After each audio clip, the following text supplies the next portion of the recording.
Latest on that shocking road rage incident here in New York City. You have no doubt seen the video of the SUV swarmed by bikers and then that high-speed chase through the streets. Well, this morning, 2 men have been arrested.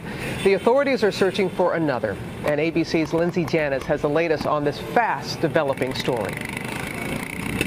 This morning, police have charged the man seen here punching this black Range Rover with reckless endangerment.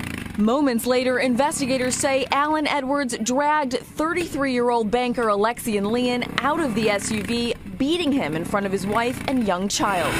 That alleged assault not caught on camera was the end of a terrifying chain of events that police say started minutes earlier with a different biker. Watch as 28-year-old Christopher Cruz, also facing charges of reckless endangerment, suddenly slows down, causing Leon to hit him.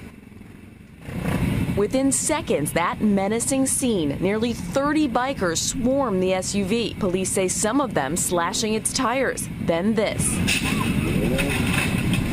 Leon apparently panics and makes a break for it, running over 32-year-old biker Edwin Mieses, who is also an aspiring rapper. This morning, the father of 2 is in critical condition. All his ribs are broken. His spine is broken in 2 places. And he's never gonna walk. Never gonna walk again.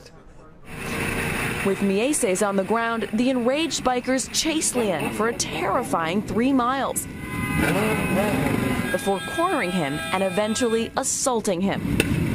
Police now say they're looking into Leon's conduct, even though they believe he did feel threatened. I think there's no easy answer. You have to use common sense. Obviously, if you can get out of there without hurting anybody, that's what we advise you to do. This morning, we know the group of bikers calls itself Hollywood Stunts and has posted similar videos on YouTube before, like this one from 2011 that ends in another attack.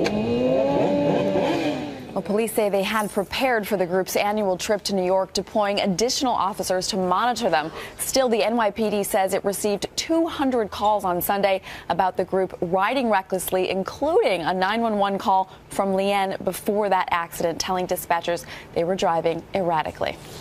Okay, Lindsay, thank you. We're going to bring in ABC's chief legal affairs anchor, Dan Abrams. And Dan, this is disturbing on so many different levels. And we heard from the mother of the biker who was seriously injured, and the family wants to press charges. Is there a possibility that the driver will be charged? So there are 2 issues. Number 1 is criminal. Number 2 is a possible civil case. On the criminal front, it sure sounds like the authorities are not going to charge him.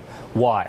The legal standard is, did he reasonably believe that he was in danger when this happened?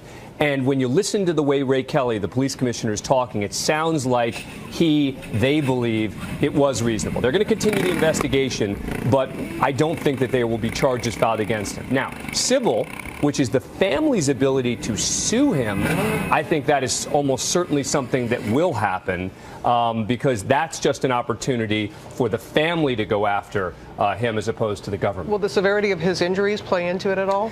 It plays into a potential civil case when you're talking about damages. But, you know, a lot of people are saying, wait a second. On the one hand, you have someone here who is paralyzed, and on the other hand, you have someone who just, was sort of beaten up. Why wouldn't the person who was paralyzed be the sort of the bigger player here? The answer is, it doesn't really matter as a legal matter who was injured more. It matters what was going on in the mind of the individuals who were doing it when it happened. What about the bikers? We heard how Lindsay said just there at the end how many calls came in. We've seen the video. Yeah. That can't bode well for them at all. No, that's going to sort of weigh into the police's decision. But remember, you got to charge people based on individual actions. You can't just say, well, there was a group that did this last year, and therefore we're going to sort of charge the group this year. Could be different individuals in that group. A lot of people are anxious to see what's going to unfold here. Absolutely. It's developing. All right. Thank you, Dan.